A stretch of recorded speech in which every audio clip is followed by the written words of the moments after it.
And the people who haven't experienced their reality getting dissolved think that a person who's doing that is kind of foolish sometimes. You know what I mean? Or crazy. Or crazy. I knew these scientists I went to a party where there was a scientist who was studying computer vision. And so he was interested in seeing. Mm-hmm. And so he was doing research on how the human being sees, the neurology of it, how the wiring is in our heads, how we can see with our eyes. And he said it was interesting that this fellow had determined that only 4% of what we experience as a visual experience actually comes from our eyes. So 96% happens as sort of data processing internally. Mm-hmm. That's an interesting one. 96% of what you're seeing right now is created within you that isn't attached to the sort of external world out there. Only 4% of it is that. That's kind of an odd thing. Mm-hmm. We're working on the wiring, in our brains, and came up with this. Now, I don't know if this is true. It's sort of hearsay. But I kind of understand it as a model. It's really an interesting model that when you see something with your eyes, only a very small part of it is a connection with the world, and the rest is what we manufacture internally. So that's an interesting subject. That means, how is that being manufactured internally? How accurate is it? And what things are being added to the experience that we're having right now? What's being added and overlaid in our mind's eye, so to speak, so that what we experience is really a combination of our past, our memories, our habits, our brain physiology, our chemistry, our hormones, all those things, and how much of it is being connected to an actuality. It's really a puzzle when you think about it. Mm-hmm. How it makes you wonder, what is my reality? Because you see, there's this old saying, Hindu saying, that is like, if a thief sees someone coming down the road, all he sees is that person's pockets. But a sage may see a divine being coming. But it's the same reality seen two different ways, right? Mm-hmm. So the enlightenment process has to do with sorting out that fundamental act of perceiving the reality, of going for the truth of it. And with an understanding that we see kind of what we want to see, or what we're programmed to see, or what we habitually see, things like that. And, well, what's the truth of it? Where is reality? Dzogchen, which is the deepest Buddhist sect or philosophy, I guess it is. And they say, well, there's this I consciousness, okay? And As in I, me? no, as an As eyeball. as in the eyes. As Okay. in the eye. As in sight. As that your sight gives you a certain eye consciousness. And you could do that right now, just pure eye consciousness, Mm-hmm. which is just attending to what your eyes do at this moment, right?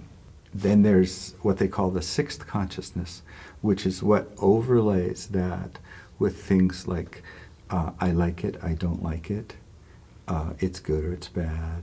Aren't those already established perceptions, though, that are within you to be able to get to that point? I like it, I don't like it, Clearly, what we do is we project those onto the thing, and we forget that it's something that's internally created and then put out there, and then we see it as one thing.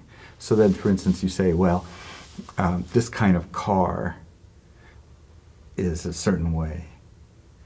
And that's a mixture of the perception of a physical object plus a lot of attitudes, right? Mm-hmm. That were programmed by advertising and by personal experience and whatever. And I think we just forget how much we're contributing to that experience of what we see, especially in relationships. What we see is, that was real to you, is that we project something about ourselves onto that other. And so what we're seeing is a reflection of our own minds, in a sense, in part. We're seeing them to some degree, but we're also seeing a reflection of our own minds. We're creating that reality between us and this other individual. And that means that you could have a thing, one person, not you personally, but a person could have a thing where everybody who looks that way, I don't want to have anything to do with them. I mean, it's familiar, right? But they think it's outside of them as a reality that exists in the world. But really it's something that's internally created as a part of perceiving from past experience. Like if you went to a party and something embarrassing happened, like you knocked over the drinks or something, the wine on the white rug, and you wanted to make a good impression, and that clearly was not one. And frosted the host a bit, and you knew it was bad. And so the next time you choose to go to a party, if you weren't really very conscious of the connection, you might just say, I don't feel like going to a party. Parties are just a bunch of people being phony or something. And you wouldn't know in this particular case that it had to do with a reaction that had occurred in you that had never been fully experienced and accepted and dealt with, and digested completely to where you felt at ease. So it gets projected, it gets overlaid onto situations. So when you think about it, I'm sure that my life is just full of that stuff. When my wife got pregnant, all of a sudden the world was populated by women, pregnant women. That's what you started noticing? Yeah. Yes. Before that, I never saw them. I didn't. Once in a while, I knew they existed, but there weren't very many. They weren't a part of my perceptual world.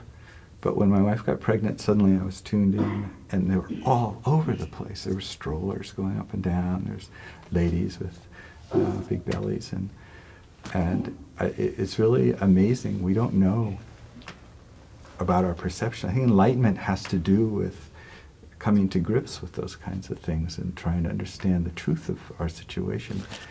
But isn't our perceptual world our truth? Yeah.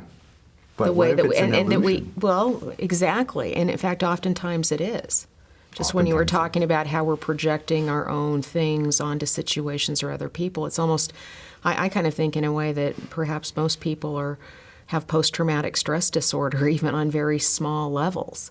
Something that might have happened to them even as a child, some context, some huge thing that altered the brain chemistry at that time that then set up a course of perception and behaving and feeling that they were never really conscious of, but perhaps, miserable their whole life, or perhaps even the other extreme, not blissful their whole life because of what their perceptions, how their perceptions had been established. Right.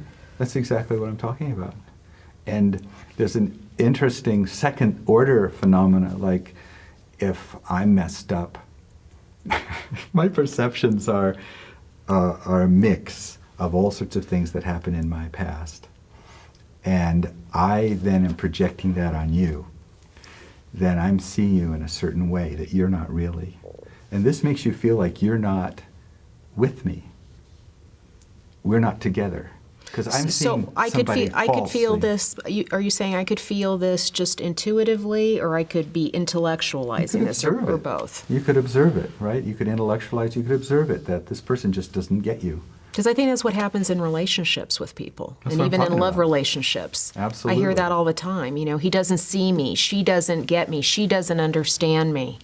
So there's this experience of being separate from this other person, because this person is overlaying their perception of you. And it's not just your eyes, it's the whole, it's all the channels we have. The eyes was just an example. It's all the channels we have for connecting with each other.